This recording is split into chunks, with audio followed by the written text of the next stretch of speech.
Recording. 트립 레코드에는 지금 1255.6km를 달린 것으로 나오고 있습니다. 이번 여행을 시작할 때 처음부터 찍은 건 아니고 천호동에서 시작해서 호켄하임 모토라드를 들렀다가 거기서부터 찍기 시작했으니까 1255km보다는 조금 더 달린 게 되겠죠. 대략 1200km 정도를 이번 여행에 달리려고 계획을 했었기 때문에 대충 비슷하게 나왔다고 볼 수 있을 것 같습니다. 지금 위치는 용인시 처인구 역삼동 부근이고요. 서울에서 출발해서 제주까지 갔다가 제주에서 라이딩을 즐기고 열흘 정도 머문 다음에 다시 돌아오는 이번 제 안식 휴가의 여행길이었습니다. 알라인티를 인수하자마자 제주도까지 장거리 여행을 떠났는데요. 제가 인수했을 당시에 알라인티, 지금 제가 몰고 있는 이 아이의 주행 기록은 230km 조금 넘는 수준이었습니다. 사실 길들이기도 미처 다 끝나지 않은 아이를 제가 가지고 조금 무리를 한 건 아닌가 싶긴 한데, 그래도 이 아이 덕분에 정말 즐거운 안식 휴가를 보낼 수 있었던 것 같습니다. 처음에는 알라인티에 적응하는데 조금 300m 앞에 사고 다발 구간입니다. 아주 약간의 히컵이 있었어요. 그렇지만 이번 여행을 통해서 거의 이 아이와 저와 호흡을 맞추게 되었다라는 점이 또 하나의 의미? 네, 정도 될 것 같습니다. 일단 사실 클러치를 잡는 부분이 굉장히 불편했었어요. 클러치가 꽤 뻑뻑하게 들어가기 때문에 힘을 좀 줘야지 되는 상황이었거든요. 근데 지금은 이제 이것도 어느 정도 적응이 됐는지 클러치를 잡고 하는데 전혀 불편함이 없습니다. 역시 사람은 적응의 동물입니다. 용인미로 스타디움 방면 오른쪽 도로입니다. 서로 적응한 거겠죠. 이 아이도 저한테 적응하고 저도 이 아이의 클러치 감에 적응해서 300m 앞 지금은 거의 내 몸처럼 이렇게 잘 서로가 맞춰진 상태인 것 같습니다. 네, 들어오세요.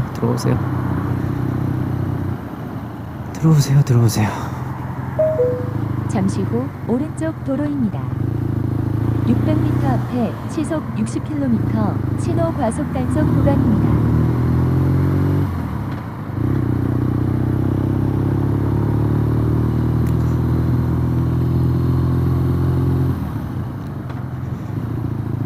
자, 이제 당당하게 알라인티 1000km 주행 후기를 말씀드릴 수 있을 것 같아요.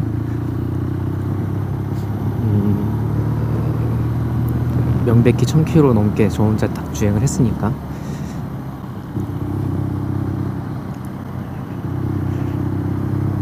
일단 처음 느꼈던 불편함들은 상당 부분 사실 익숙해지면서 다 해결이 되는 부분이었고요. 그럼에도 여전히 불편한 사항이 있냐라고 하면 쉿 포지션에서 나오는 불편함은 여전히 당연히 있을 수밖에 없고요. 이게 무슨 얘기냐면 살짝 업라이트보다는 조금 앞쪽으로 기울어져 있는데 그러다 보니까 장거리 주행을 하면 허리가 좀 아프긴 합니다. 그래서 지금 사실 저도 출발하기 전에 스프레이를 한 통 다 뿌린 건 아니고 스프레이를 허리에다 뿌린 다음에 지금 출발을 했어요. 약간의 그런 이제 허리 통증은 유발할 수 있다라는 거고요. 그리고 장점은 사실 이 클러치를 계속 잡고 있으면 힘든 건 사실이거든요, 여전히. 근데 이제 그럼에도 익숙해지면 좀 나아지는 부분은 클러치를 잡고 기어를 N단에 놓는 게 N단이 굉장히 자연스럽게 잘 들어가요. 사실 N단 맞추기 힘든 바이크들이 좀 많이 있잖아요. 1단에서 N단 올리려고 그러면 자꾸 2단으로 올라가 버려서 힘든 부분이 있는데 이 아이는 굉장히 잘 들어갑니다. 이건 제가 워낙 그 전에 엔단 넣기 힘든 아이들이랑 적응이 돼서 지금 이 아이가 엄청 편하게 느껴지는 걸 수도 있으니까 이건 좀 개인차가 있을 거라고 보고요. 그렇지만 그렇게 어쨌든 정차할 때마다 엔단으로 기어를 빨리 변경을 해두면 클러치를 계속 잡고 있지 않아도 되기 때문에 그게 아마 좀 익숙해지는 부분인 것 같아요. 그래서 그런 이제 사용 방식들이 좀 몸에 익숙해지면 클러치를 계속 잡을 필요는 없으니까 처음에 느꼈던 그 클러치에 대한 뻑뻑함 이런 것들은 이제 다소 줄어드는 것 같고요. 그리고 불편함 얘기하고 있었죠. 이제 1000km 이후에도 계속해서 느껴지는 불편함. 아까 시트 포지션 말씀드렸고, 두 번째는 주행풍인데, 주행풍은 확실히 장거리를 가려고 그러면 앞에 뭐라고 그러죠? 라이트 페어링이라고 하나요? 그 페어링 같은 거를 일단 달고 그 위에다가 윈드스크린을 조금 높게 달면 조금 나아질 것 같긴 합니다. 근데 얘의 특성상 이 아이는 그렇게 고속 투어러는 분명히 아니기 때문에 성격이 그런 거 감안하면 80에서 100 사이 정도로만 달린다고 하면, 그러니까 좀 이제 좋은 도로에서도 100 정도로만 달린다고 그러면 주행풍도 있는 건 분명하지만 감안할 만합니다. 주행풍 그렇게까지 이것도 아마 제가 적응돼서 그런 건 같긴 합니다만, 그래도 어쨌든 적응할 만하다, 견딜 만하다라는 부분이고, 멋이나 약간의 편의성을 위해서 앞에 라이트 페어링을 장착하는 부분은 저도 고려하고 있는 부분이니까 그거는 하는 게 좋을 것 같고, 그리고 이제 마지막 단점으로 꼽을 수 있는 것 중에 하나는 수납 공간은 아예 없죠. 오토바이에서 수납 공간을 찾는 게 우선 일이긴 한데, 그래도 이제 3박스를 설치하기 좋은 차량들 있잖아요. GS류나 이런 아이들은 3박스를 설치하기가 좋죠. 근데 이 아이는 이제 3박스 설치하는 순간 알라인 T를 산 이유가 없어지는 거죠. 이제 그럴 때는 모습이 아주 그런데 스크램블러이기 때문에 조금 어느 정도는 그래도 해볼 여지는 있어요. 그래도 알라인 T 스크램블러니까 아무래도 3박스를 설치하는 건 좀 멋이 안 나죠. 그래서 사이드 케이스를 이제 사이드 패니어를 달게 되면은 그래도 조금 더 수납 공간을 확보할 수 있고요. 저 같은 경우는 어떻게 해결을 했냐면 일단 버블비 가방을 메고요.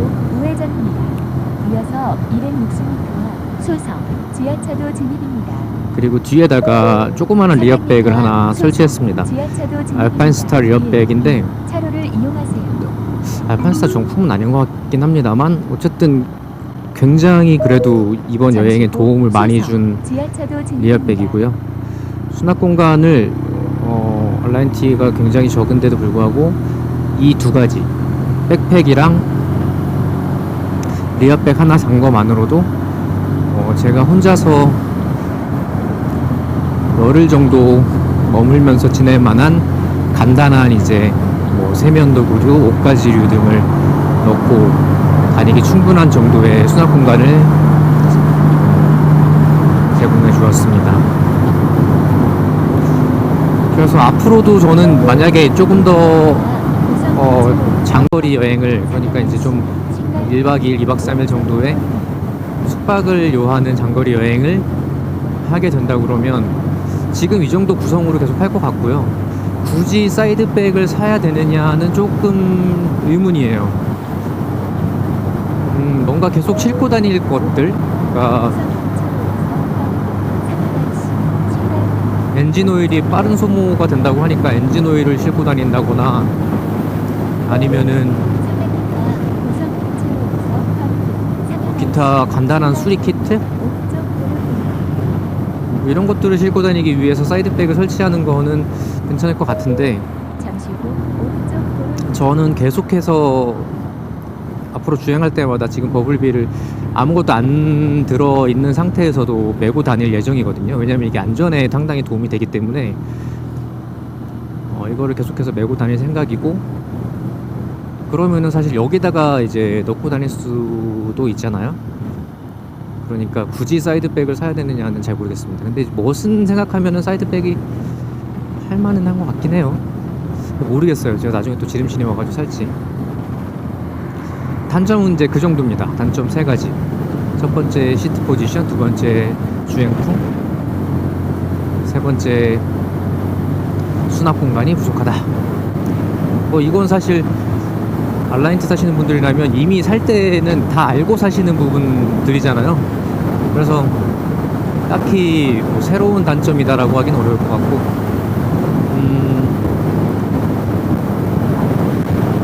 그런데 이제 알려진 단점에 비해서 그렇게까지 고민 포인트는 아니었다라고 생각이 드는 게 엔진 오일 관련된 부분이거든요. 저는 사실 엔진 오일 관련된 게 좀 크리티컬할 거라고 생각해서 미리 엔진 오일을 사놨어요.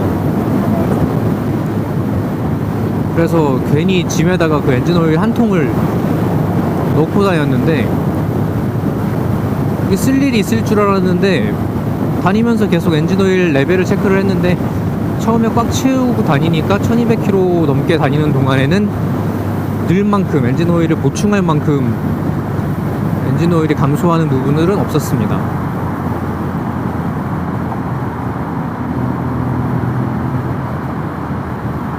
그러니까 엔진오일 소모와 관련된 부분은 그렇게 600m 앞에 시속 기존에 이렇게 60km 과속 단속 구간 악평이 잦아있던 부분만큼은 아니다.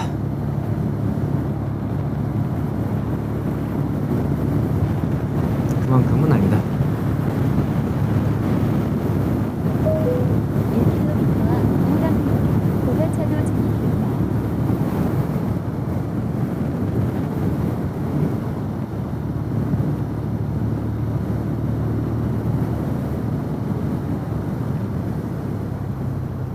아이고, 이렇게 갑자기 토행량들이 많아지죠?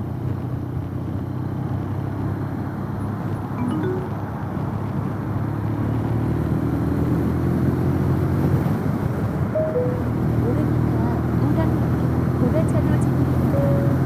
200m 앞에 시속 60km 박스형 과속 단속 구간입니다. 300m 앞 우당로 고가차도 진입입니다. 1. 차로를 이용하세요.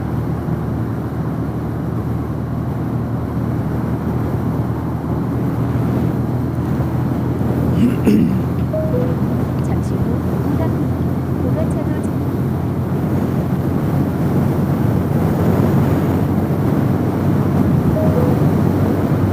삼방국제 지하차도 진입입니다. 근데 장거리 투어를 한번 떠나보면 왜 사람들이 그렇게 1250 GS를 또는 뭐 GS 어드벤처를 하려고 하는지 뼈저리게 깨닫긴 합니다. 잠시 후 삼방국제 지하차도 진입입니다. 편의성이 너무 다르죠. 300m 지하차도 그렇지만 저는 아직까지는 알라인트 스크램블러를 타는 걸로. 제가 50대에 되었으면 잠시 후 지하차도 옆길입니다. 이어서 130m 앞 우회전입니다. 잠시 후 우회전입니다. 50대에 들어서면 저는 이제 저도 어드방으로 GS 어드방으로 바꾸려고 지금 계획하고 있습니다. 600m 아직까지는 시속 60km 신호 과속 단속 구간입니다. 요런 아이들, 로드 타입 아이들의 재미를 조금 더 느껴보도록 하려고 하고 있고요. 사실 그 기변병이 계속 오잖아요. 오토바이를 타고 다니다 보면. 300m 앞에 시속 그래서 90km, 처음에는 좀 욕심을 내서 구간입니다. 1250GS나 GS 어드방으로 바로 이렇게 올라갈까 생각했었는데, 어차피 장기적으로 라이딩을 제 삶에 걸쳐서 계속 한다고 생각하면 나이대마다 그때그때 즐길 수 있는 수준의 오토바이들이 있다고 생각을 해요. 그래서 지금은 지금 상황에 맞는, 지금 제가 감당할 수 있는 정도의 수준의 오토바이들을 점점 즐기고, 나중에 이제 더 나이가 들면 좀 더 편한 오토바이로 천천히 옮겨가는 걸로 그렇게 생각하고 있습니다. 사실 그래서 R9T 사기 전에는 RS 300m 앞에 사고 다발 R1250 RS 버전이나 모델이나 아니면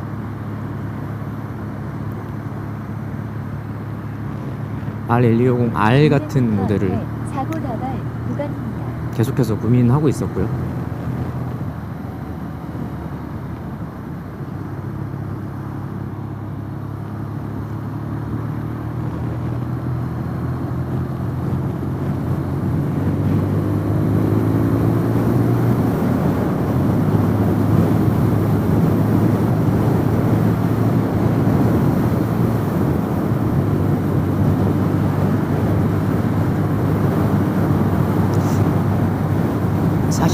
제가 지금 40대에 이제 막 들어섰는데 40대까지는 R9T 스크램블러 괜찮은 것 같습니다. R9T 좋은 것 같아요. 근데 확실히 조금 더 지나고 나면 너무 힘들어서 못할 것 같다는 생각은 듭니다. 탁월한 선택이었다고 봅니다. 지금 상황에, 제 상황에. 영상 많이 찍고 많이 올려두고 계속해서 기변할 때마다 또는 기출할 때마다 제 모터사이클 라이프를 계속해서 기록하는 걸 잘 해나가야 될 것 같아요. 나중에 보면 의미 있을 것 같습니다. 300m 앞 풍덕천 고가차도 진입입니다. 1, 2 차로를 이용하세요.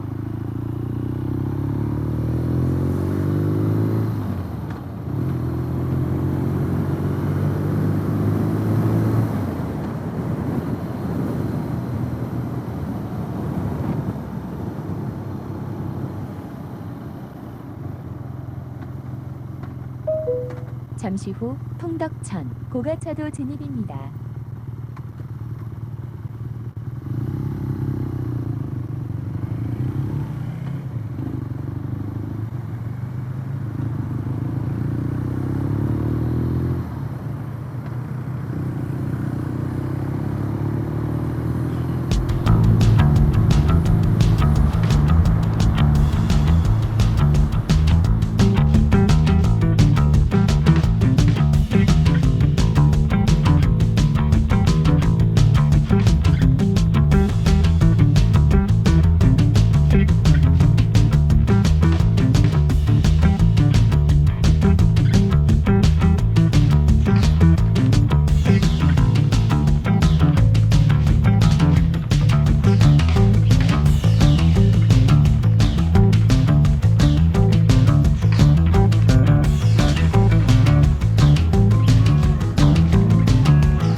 허리. 허리.